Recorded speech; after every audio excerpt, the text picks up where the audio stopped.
The formation of England was not the result of a single decisive event, but rather the outcome of a long and exhausting sequence of conflicts, invasions, and political maneuverings.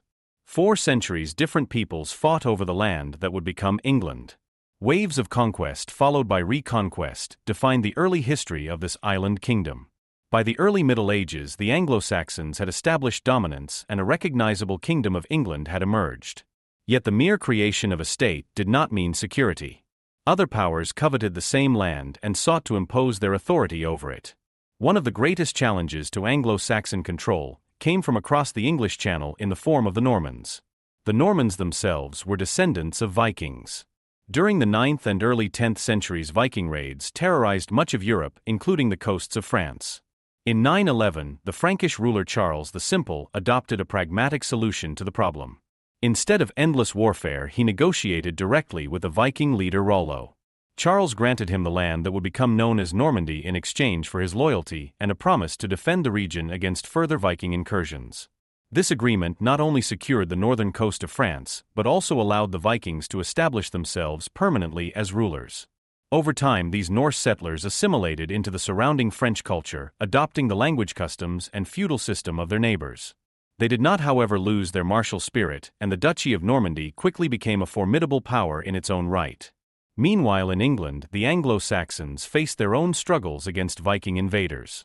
The constant pressure of raids and incursions forced them to consolidate politically, which contributed to the eventual formation of a unified kingdom. In this process, they occasionally found it advantageous to ally with the Normans across the Channel.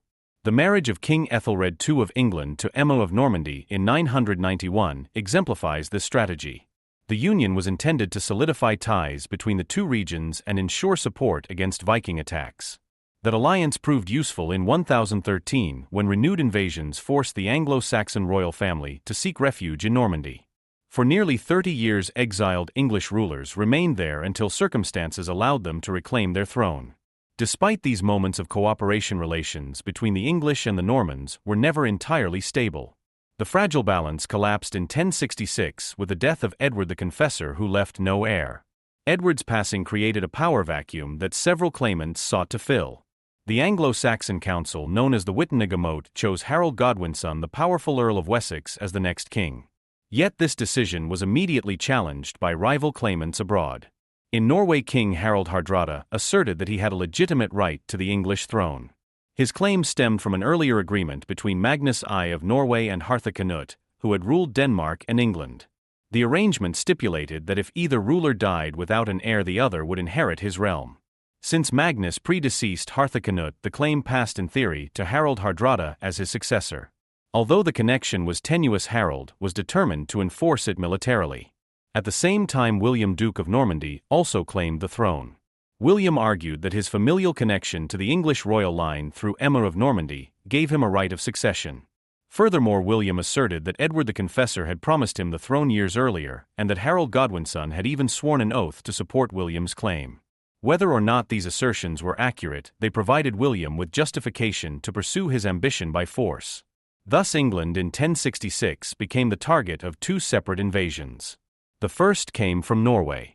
In September, Harald Hardrada launched an assault on northern England with the support of Harold Godwinson's own estranged brother Tostig.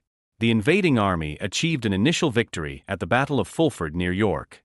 However, only days later, Harold Godwinson marched his army north at remarkable speed and confronted the Norwegians at the Battle of Stamford Bridge.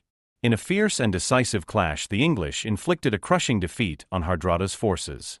Both Hardrada and Tostig were killed, and the remnants of the Norwegian army retreated in disarray.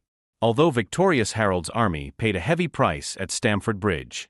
The march north and the intensity of the battle left his troops exhausted and depleted. Under normal circumstances, he might have had time to recover, but fate intervened. Even as Harold was celebrating his victory, news arrived that William of Normandy had landed on the southern coast. The Norman fleet, numbering hundreds of ships and thousands of men, had crossed the Channel once the weather permitted. William established a base in Sussex and began raiding the surrounding countryside, which happened to include lands belonging personally to King Harold. The provocation demandait la réponse. Strategically, Harold might have chosen to delay confronting William in order to regroup. Instead, he opted for an immediate march south to face the invaders. On October 14, 1066, the two armies met near Hastings at a place called Senlac Hill. This encounter would become one of the most famous battles in English history. The English army consisted largely of infantry, many of whom were experienced housecarls wielding heavy axes. They positioned themselves atop the hill, forming a dense shield wall designed to resist cavalry and missile fire. William's Norman army, by contrast, was a more balanced force, including archers, infantry, and cavalry. In theory, this gave the Normans tactical flexibility, but the terrain favored the defenders.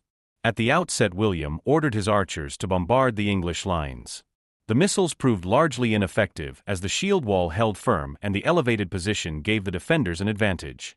The Norman infantry then advanced, but they too were repelled by the English axes and shields. Frustrated, William committed his cavalry, yet the slope hindered their charge.